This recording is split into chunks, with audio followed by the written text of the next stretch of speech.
Glória a Deus. Lucas, capítulo de número 7, a partir do versículo de número 11. Glória a Deus. Estarei lendo, os irmãos, acompanhem aí comigo. Glória, glória a Deus. Santo é o Senhor, aleluia. A epígrafe na minha Bíblia diz: o filho da viúva de Naim é ressuscitado. Glória a Deus. Amém? Todos acharam? Amém. Estarei lendo aí. Os irmãos somente acompanhem comigo. Em nome de Jesus. Diz assim a palavra do Senhor: e aconteceu que no dia seguinte Jesus foi à cidade chamada Naim, e com ele iam muitos dos seus discípulos e uma grande multidão. E quando chegou perto da porta da cidade, eis que levavam um defunto, filho único de sua mãe, que era viúva, e com ela ia uma grande multidão da cidade. E vendo-a, o Senhor Jesus moveu-se de íntima compaixão para com ela, e disse-lhe: não chores. E chegando-se, tocou no esquife, ou caixão, é a mesma coisa, e os que levavam o caixão pararam. E ele disse: jovem, a ti te digo, levanta-te. E o que fora defunto assentou-se e começou a falar. E ele o entregou para sua mãe. E todos se apoderaram o temor e glorificavam a Deus, dizendo: um grande profeta se levantou entre nós, e Deus visitou o seu povo. E correu a fama de Jesus por toda a Judéia e por toda a terra circunvizinha. Glória a Deus. Vamos repetir o versículo 14, todos juntos, a igreja? 1, 2, 3. E chegando-se, tocou o esquife, e os que levavam pararam. E ele disse: jovem, a ti te digo, levanta-te. E o que fora defunto assentou-se e começou a falar. Oh glória! E o que fora defunto já não é mais. O que fora já não é mais. Oh glória! Aleluia! Eu não sei se você já começou a entender. Aleluia! Mas Jesus já está falando para mim e para você que aquilo que estava morto já não vai estar mais. Oh glória! Aquilo que estava caído, aquilo que estava prostrado, vai ter que se levantar hoje na minha e na tua vida, pelo poder do Senhor Jesus. Quem vai nisso agora? Feche teus olhos e olhe comigo, Pai.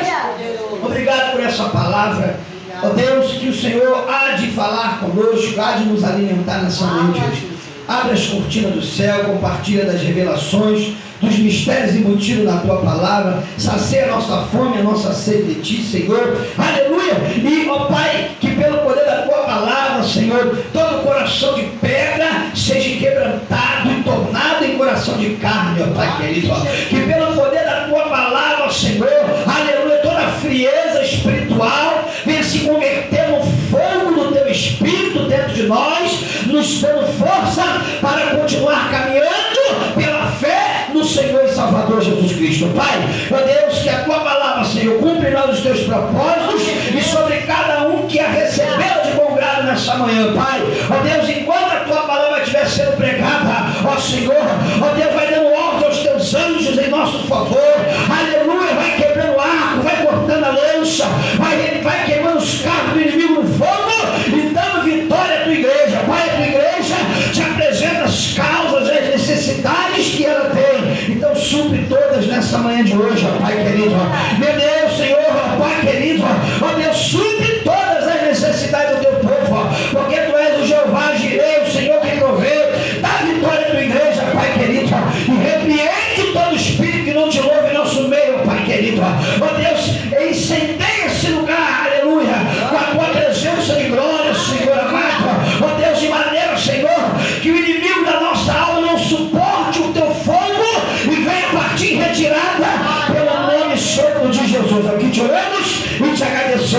certeza da vitória. Igreja, diga graças a Deus.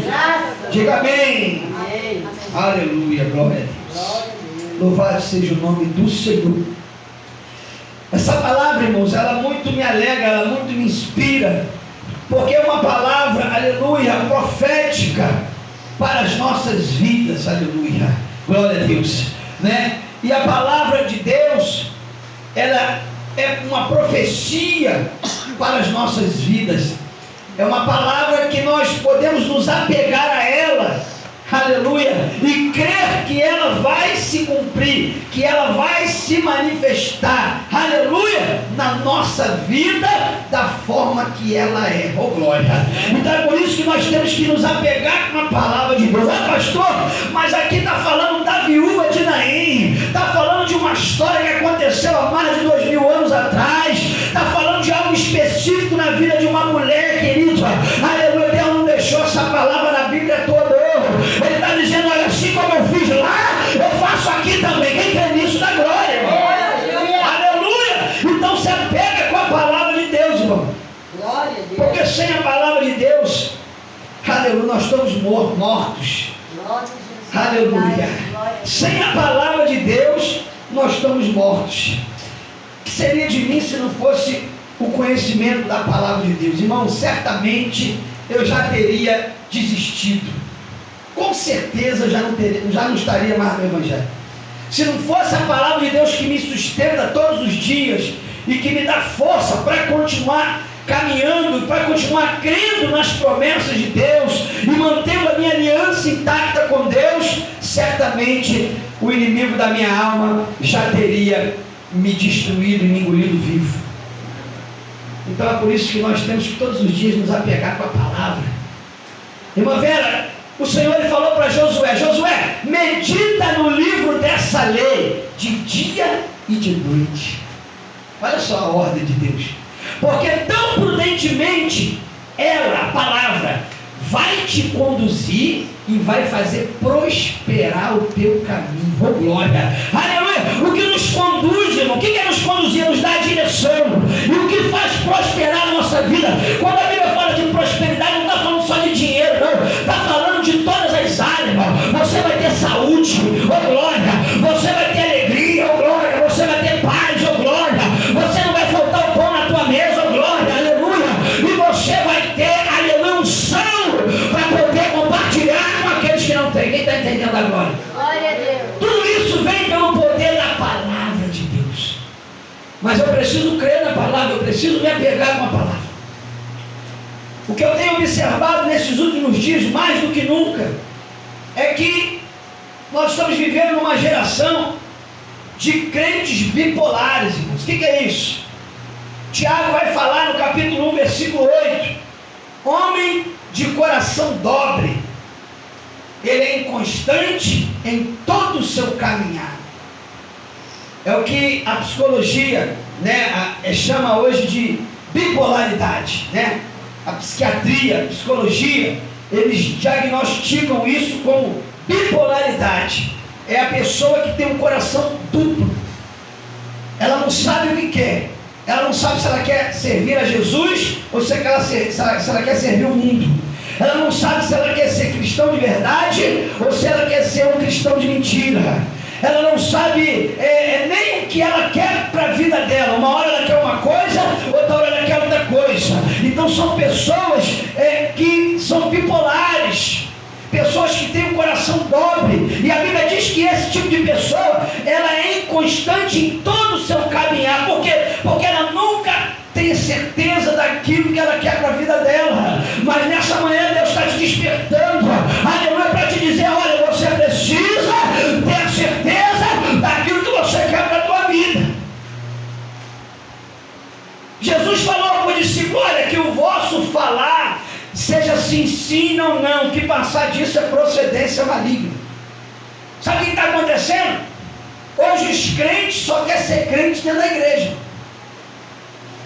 Isso me causa uma indignação muito grande, porque como pastor, como doutrinador, como conhecedor do Evangelho, isso me indigna, me causa uma repulsa muito grande por essas pessoas que querem viver dessa forma, porque Nós não podemos ser cristãos somente dentro da igreja, não, irmão. Pelo contrário, nós temos que ser cristão aonde quer que a gente estiver. Aonde quer que a gente estiver. Está aqui os meus filhos aqui. Eles só são meus filhos aqui dentro da igreja. Se eu for para casa, chegar lá em casa, eles não são mais meus filhos. Se eu for para o trabalho, eles não são mais meus filhos. Se eu for para qualquer outro lugar, se eu for viajar, eles não são mais meus filhos. Não. Eles vão continuar sendo meus filhos aonde eu estiver, para onde eu for. Assim é o cristianismo. O cristianismo, irmão, uma vez que você entregou a tua vida para Jesus, confiou nele, aleluia, e o mais ele fará na tua vida, você tem que, aleluia, se espelhar nele, ser igual a ele, pensar como ele, aonde quer que você estiver. E sabe qual era um dos principais ensinos de Jesus para a sua igreja? Aleluia! É que nós devemos obedecer os seus princípios, os princípios do reino do Pai. Então hoje parece que há um apagão na vida das pessoas, na mente das pessoas, quando elas saem do portão da igreja para a rua, elas esquecem que são cristãs. Dentro da igreja até existe uma reverência, dentro da igreja até existe um respeito, dentro da igreja até existe, uma certa santidade, mas quando sai do portão para fora se esquece de tudo isso. Aí chegar lá fora é uma contenda danada, uma confusão danada, é falando mal do outro, é não respeitando as autoridades, é contendendo. E aí, meu irmão? Foi falado aqui por 2 vezes. Minha mãe falou e o Guilherme depois leu.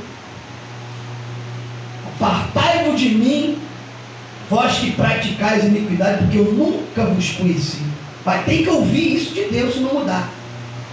Vai ter que ouvir isso de Deus se não mudar. Eu tenho que ser crente na igreja, dentro de casa, na rua, no trabalho, aonde quer que seja. E eu tenho que obedecer os princípios que estabeleceu o Senhor Jesus.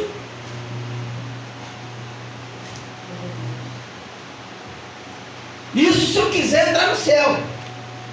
Agora, se eu não quiser entrar no céu, eu continuo com bipolaridade. Eu continuo inconstante. Glória a Deus, aleluia. O texto começa dizendo aqui que Jesus ele resolve partir para a cidade de Naim. E o texto vai dizer: e muitos dos seus discípulos iam com ele, e uma grande multidão. Então aqui tem 2 classes. O texto já começa revelando aqui 2 classes de pessoas que seguem a Jesus. Por isso que o Senhor ele fez questão de deixar separado. Aleluia. Preste atenção, olha para a tua Bíblia aí. Versículo 11. E aconteceu que no dia seguinte foi Jesus para a cidade chamada Naim, e com ele iam muitos dos seus discípulos e uma grande multidão. Muitos dos seus discípulos e uma grande multidão. O E faz separação de quem é discípulo e de quem é apenas multidão. Só que o texto nos revela claramente que ambos estavam seguindo a quem? A Jesus. Os discípulos representam aqueles que tinham compromisso com o evangelho do reino, que tinham aliança firmada com Jesus. E a grande multidão representa aqueles que até seguem Jesus, mas não tem compromisso com o reino de Deus, não tem compromisso com Jesus. Por que segue Jesus então? Porque estão querendo somente se beneficiar. Porque andar com Jesus traz benefício. Estão querendo apenas ter lucros, estão querendo apenas se beneficiar de alguma coisa, estão querendo apenas aparecer ou ter algum status na sua vida. Porque servir a Jesus hoje, nessa geração, é sinônimo de status. Hoje as pessoas enchem a boca para dizer: eu sou gospel, eu sou evangélico. Porque você tem uma igreja, tem uma congregação, tem uma pessoa que você pode dizer que é teu pastor, virou status. Só que compromisso com Jesus e com o reino dele são poucos. Então nós precisamos atentar para isso, para que nós não venhamos também veredar por esse caminho de inconstância, como a gente tem visto aí as pessoas seguir. Pessoas totalmente bipolares, irmão. Uma hora quer ser crente, outra hora não quer ser crente. Uma hora quer vir para a igreja, outra hora não quer. Uma hora quer respeitar os princípios de Deus, outra hora não quer respeitar. Meu amado, Jesus falou para a igreja de Laodiceia: quem me dera que vocês fossem ou quente ou frio, mas porque vocês são mornos, ou seja, vocês são bipolar, vocês são inconstantes, vocês não sabem o que querem, vocês estão em cima do muro, vou vomitar vocês da minha boca. Sabe o que é vomitar vocês, Jesus da boca dele? É dizer: apartai-vos de mim, maldito, que eu nunca vos conheci. Aleluia. Eu costumo dizer para minha esposa e para meus filhos: eu não sou só marido, só pai. Eu sou pastor. E eu não sou pastor só dentro da igreja. Eu sou pastor onde eu estiver. Porque pastor não é um título, como muitos dizem por aí. A Bíblia diz que pastor é um dom. E ministerial, está escrito.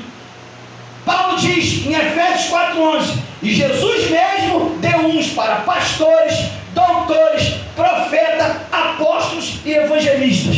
São esses os 5 dons ministeriais. Pastor não é um título, é um dom. E dom é irrevogável. Significa que aonde eu estiver, eu sou pastor. Quem está entendendo? Glória a Deus. Então, eu falo para eles que eu sou 2 autoridades na vida deles. Eu sou a autoridade de marido e de pastor. Eu sou a autoridade de pai e de pastor. Então eles me devem obediência dupla. Não só dentro da igreja, mas aonde eu estiver. Romanos 13, Paulo diz: olha, obedeçai às autoridades constituídas por Senhor. Porque não existe autoridade que não tenha sido constituída por Deus. E aqueles que não obedecem às autoridades, não obedecem o próprio Deus, trazendo sobre si a própria condenação. Olha só, isso é forte demais. Sabe por que tem muita gente aí atraindo para si mesmo a maldição, a condenação? Porque não querem obedecer às autoridades constituídas, não querem honrar, não querem ter a reverência. Isso me indigna. Por quê? Porque eu sempre soube obedecer às autoridades que estavam sobre a minha vida. Sempre soube. Nunca desonrei meus pais. Nunca desonrei meus patrões no trabalho que eu tive. Nunca desrespeitei um policial no meio da rua, uma autoridade. Por quê? Porque eu sei que se eu fizer isso, eu vou estar atraindo sobre mim a própria condenação. E pessoas que não sabem obedecer a autoridade, irmãos, não servem para ser autoridade. Se você tem um desejo de ser um líder, se você tem um desejo de liderar algum departamento algum dia, você precisa primeiro aprender a respeitar as autoridades. Quem tem uma toalhinha para mim? Tem toalhinha aí? Muito grosso. Aleluia. É papel higiênico. Glória. Papel toalha lá.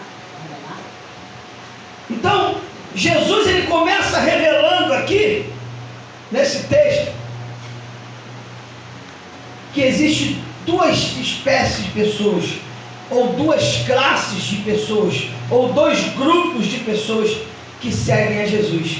Os que são obedientes, os que são verdadeiros, os que sabem honrar a presença de Jesus em suas vidas.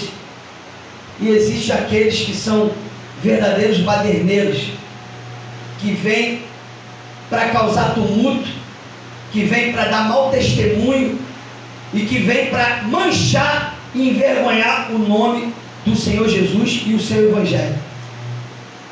Então nós precisamos nos posicionar. O Senhor está exigindo de nós um posicionamento correto. Eu preciso fazer parte do grupo dos discípulos de Jesus, que obedecem, que honram e que cumprem os seus mandamentos. E não desse outro grupo de multidão de pessoas que também seguiam a Jesus, mas que não tinham compromisso com Ele e não obedeciam os seus princípios. Verdadeiros homens inconstantes, verdadeiros bipolares. E são essas pessoas, irmãos, que têm causado escândalo no Evangelho, como já foi dito aqui. São essas pessoas que, representadas por essa multidão que estava seguindo Jesus aqui, que estão cometendo os maiores escândalos no meio do Evangelho, para escandalizar o Evangelho do Reino e envergonhar o nome de Jesus.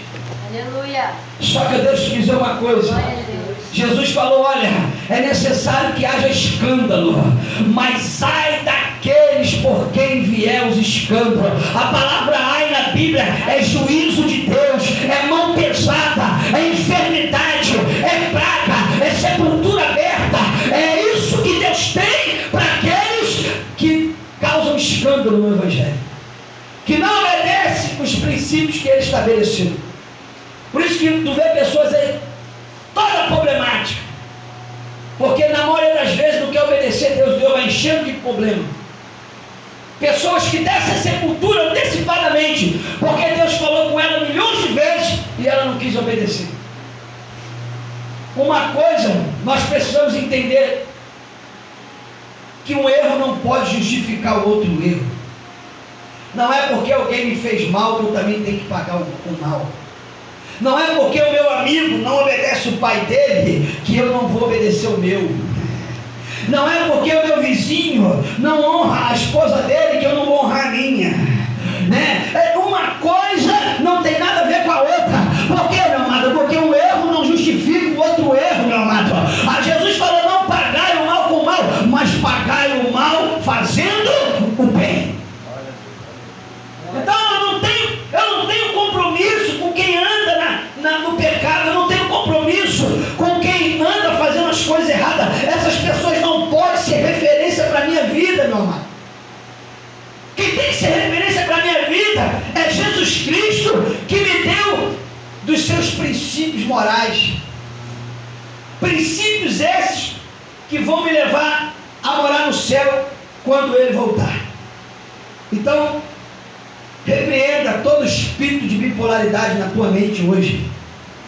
Se a tua mente está te induzindo a tomar atitudes que não convém, que vai de contrário os mandamentos do Senhor Jesus, repreenda esse desejo, esse pensamento na tua mente. Sabe por quê? Porque você tem domínio.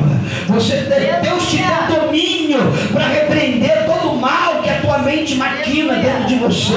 Deus te deu essa autoridade, esse domínio. A Bíblia diz, Paulo vai dizer por várias vezes, despojai-vos do velho homem com as suas concupiscências e revesti-vos do novo homem que foi gerado em Deus por Cristo Jesus. Então, meu amado, o que você tem que fazer hoje é se vestir das armaduras que o Senhor concedeu para você e tirar essa roupa velha com todo o pecado, com todo o pensamento ruim que tem gerado dentro de você. É você que tem que tirar e trocar essa veste, porque Deus te deu autoridade para isso. Aleluia. E agora, Jesus, ele chega na cidade de Naim. Só que o contexto bíblico dessa história vai nos mostrar que Jesus estava vindo de uma cidade chamada Cafarnaum. E de Cafarnaum até a cidade de Naim eram 62 quilômetros, segundo o livro de geográfico, aponta 62 quilômetros de distância. Vou te dizer que distância é essa. É daqui lá em Vargem Grande. Não sei se você já foi em Vargem Grande, para quem vai subir a Serra de Santa Cruz. Pega a Avenida das Américas ali, vai embora até o final, lá perto da Record onde eu trabalhei. Daqui lá são 62 quilômetros, lá perto da beira da serra. Irmãos, é muito chão. Jesus não tinha cavalo, Jesus não tinha jumentinho para ele poder fazer essa caminhada. A única vez que Jesus subiu no jumentinho foi para entrar em Jerusalém, só. Porque as peregrinações de Jesus era tudo andando, irmão Vera, caminhando, ó, na canela, ó, aleluia. Então Jesus, ele andou de Cafarnaum a Naim, 62 quilômetros.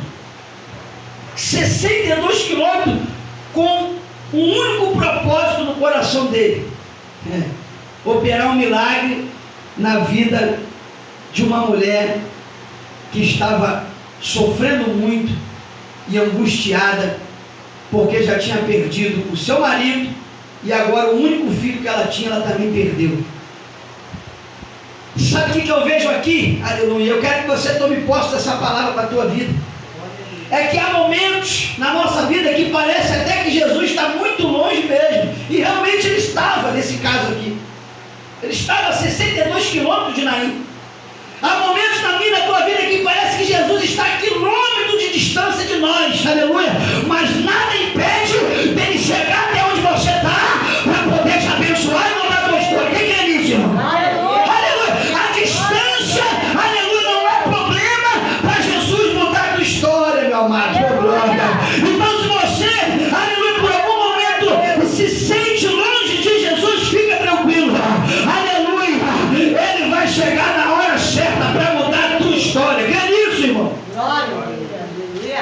Jeremias já profetizou no capítulo 23, versículo 23. Jeremias disse: olha, porventura Deus é somente Deus de perto e não também Deus de longe?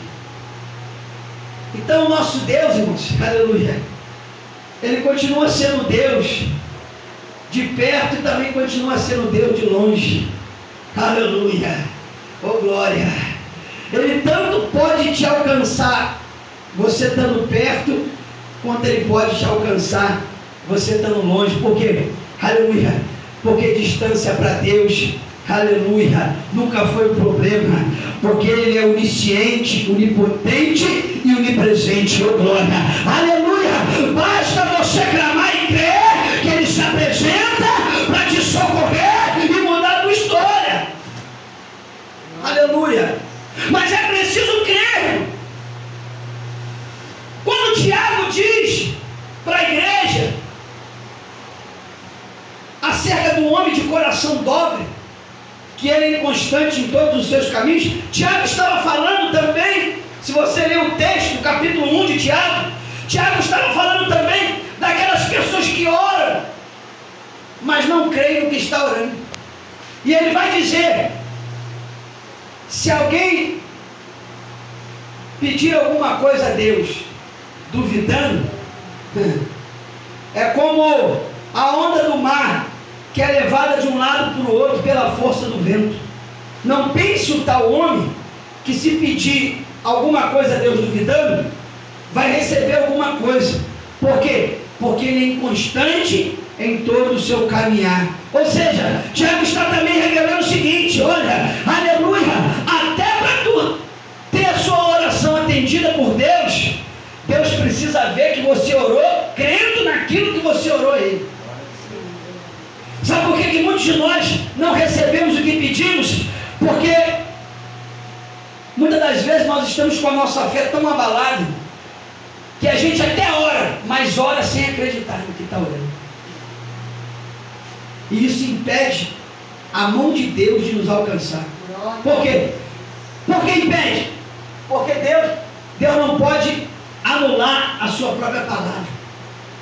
E ele disse em Hebreus capítulo 11, versículo 6: sem fé é impossível agradar a Deus.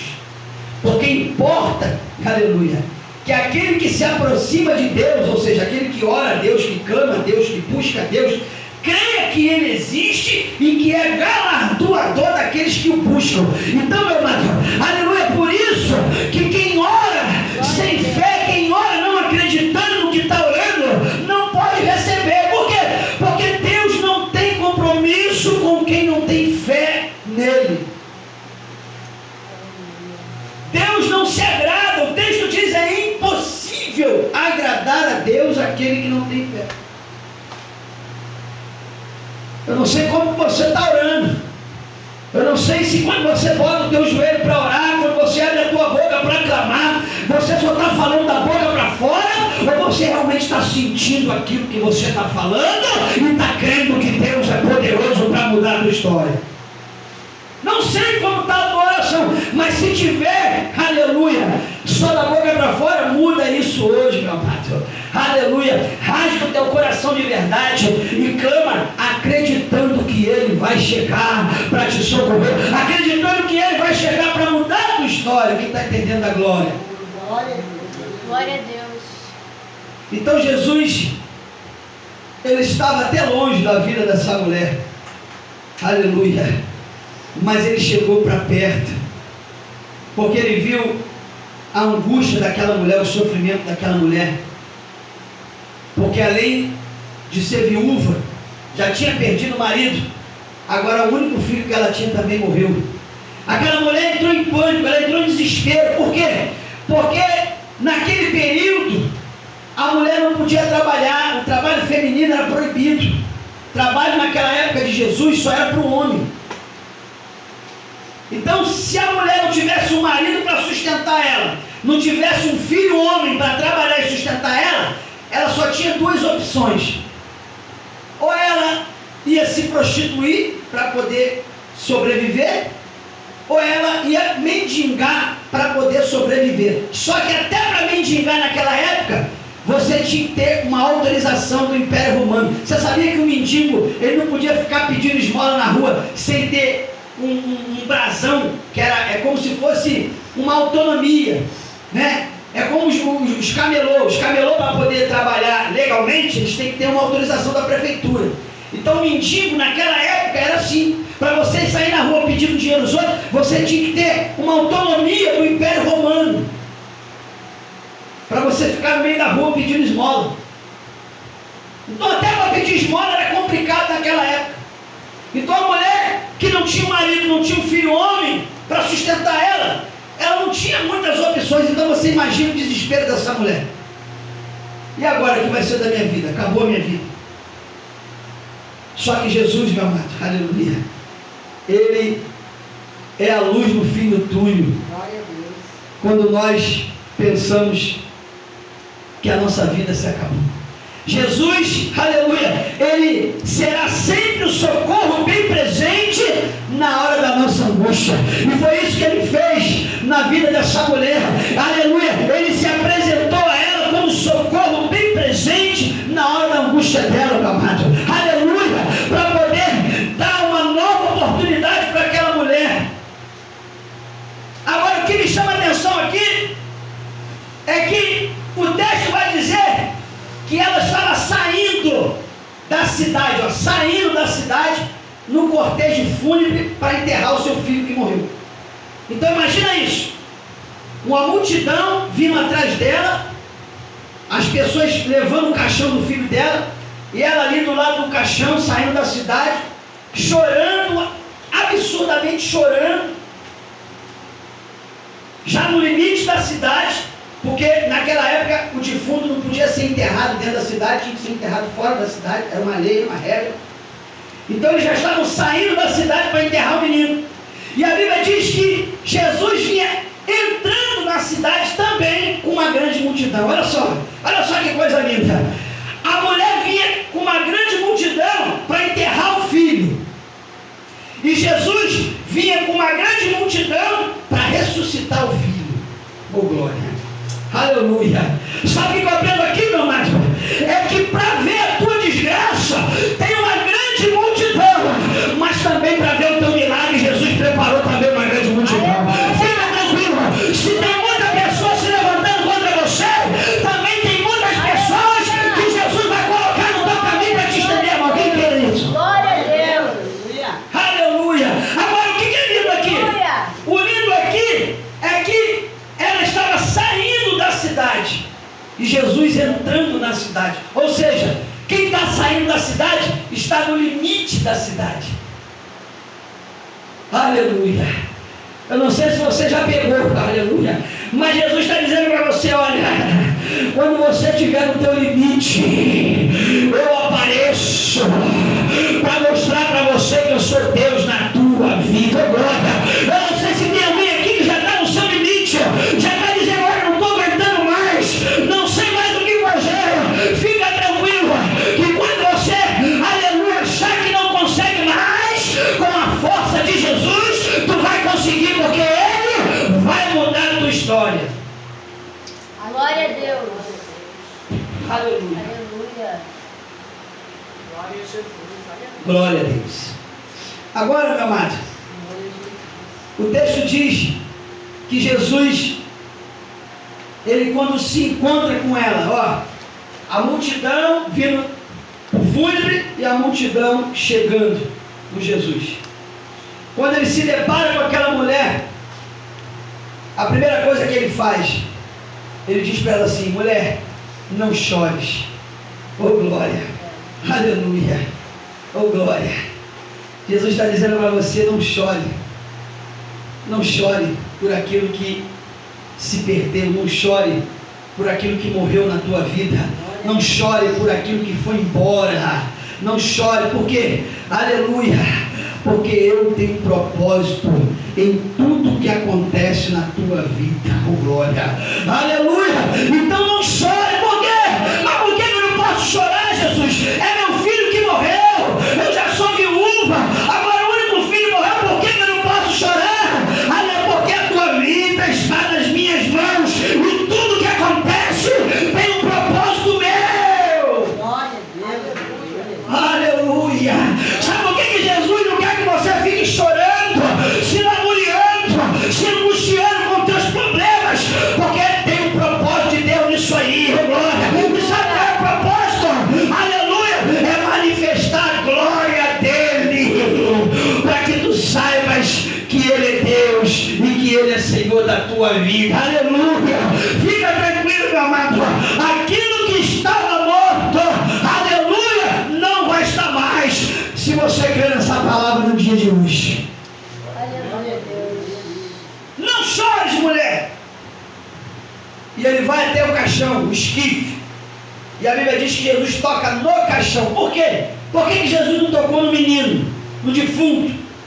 Porque um dos ministérios de Jesus era o ministério de sacerdote. Jesus era profeta, juiz, rei, sacerdote. Jesus acumulava todos os ministérios nele. E como sacerdote, segundo a lei de Moisés, e Jesus estava sobre a lei, veio para cumprir a lei de Moisés, né? Segundo a lei de Moisés, quem era sacerdote não podia tocar em nada imundo, nem defunto, nem num bicho morto, nem nada que fosse imundo. Quem era sacerdote podia tocar. Então por isso que Jesus não tocou no menino, porque enquanto ele estava morto, ele era imundo.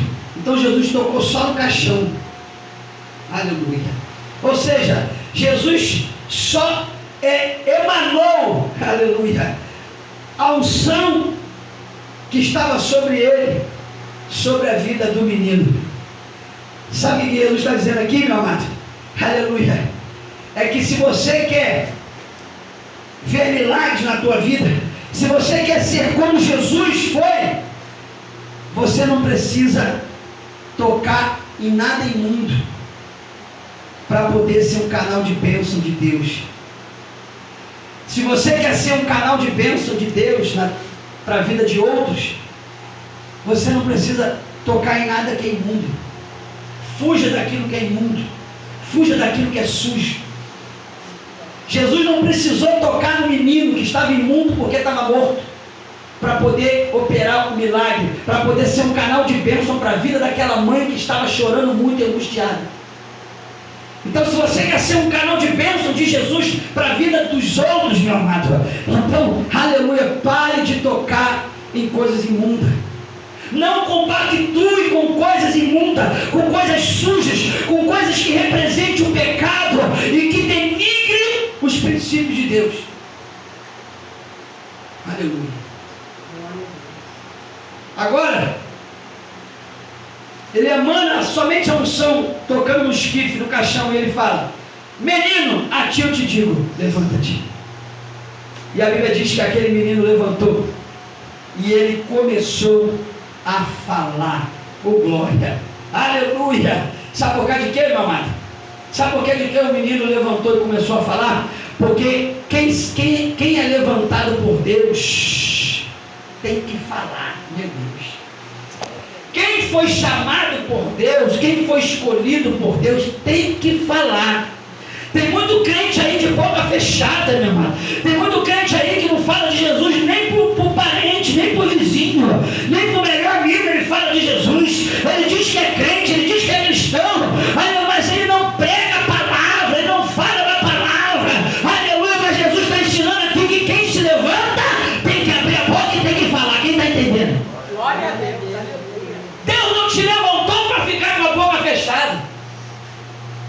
Deus te deu autoridade, unção, poder para poder falar do amor dele, pregar a palavra dele com ousadia, com intrepidez, porque ele é que faz a obra através do Espírito Santo que nos foi dado. Oh, glória! Então, meu amado, se você foi levantado por Jesus, abre a tua boca e fala, porque Deus quer fazer coisas grandes na vida de outros através da palavra que sair da tua boca. E a Bíblia diz que, aleluia, na mesma hora, meu amado, se apoderou daquela multidão, né? Tanto da multidão que veio com a mulher para enterrar o menino, quanto da multidão que veio com Jesus, se apoderou um grande temor, aleluia. E eles tiveram que reconhecer que Deus visitou o seu povo naquele momento. Oh, glória! Eu não sei se você está sentindo a presença de Deus aí, mas Deus está aqui conosco nessa manhã. Oh, glória! O Emanuel, Deus conosco, Ele está conosco aqui nessa manhã. Aleluia!